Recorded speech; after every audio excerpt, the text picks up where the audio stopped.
Bonjour, donc présentation du MCP 1802 qui est un régulateur linéaire faible chute qui peut fournir jusqu'à un courant de 300 mA. Donc là vous avez le 1802-09 donc qui régule à 0,9 volts en sortie avec le shutdown. Hein, voilà. On a un courant de 179 mA là avec une résistance de charge de 5 ohms.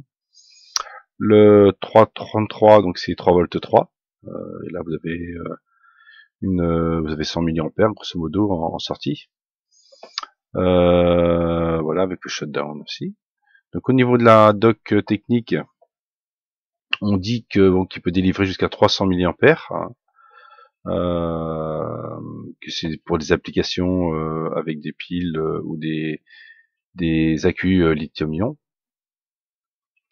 À 100 mA, il a typiquement un dropout, c'est-à-dire une tension différentielle entre l'entrée et la sortie de 200 mV. Hein. C'est-à-dire que si vous avez besoin de 3 volts en sortie, vous avez juste besoin de au moins 3,2 volts en entrée.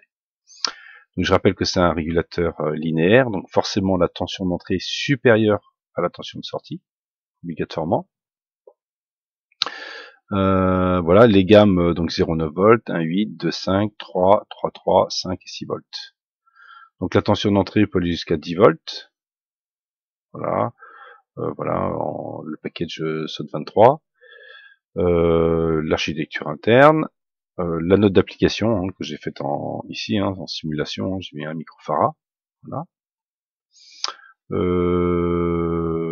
Donc on peut avoir un courant de pic de 500 mA, on peut aller jusqu'à 12 volts en entrée au maximum.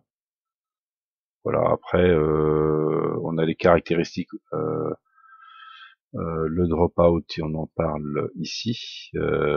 Non, voilà. Alors le dropout,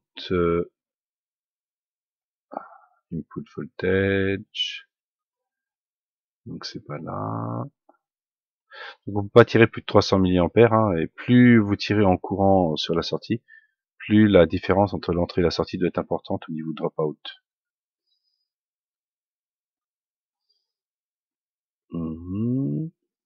Dropout, voilà. Donc on vous donne les dropouts, hein, vous voyez, donc c'est fonction de, donc déjà la tension de sortie, hein, donc par exemple pour 3.3, il faut, c'est fonction du courant, hein, ce que je vous disais, hein, plus vous tirez en courant, plus le dropout est important. C'est à 90 degrés, vous avez à 150 mA un dropout de 3.3, c'est-à-dire il faut au moins 3,6 en entrée. Voilà. Donc c'est un régulateur qui peut être intéressant parce qu'on peut le piloter, on peut l'éteindre, hein, voilà. Et puis par contre au niveau du courant, on est quand même limité, hein, à 300 mA.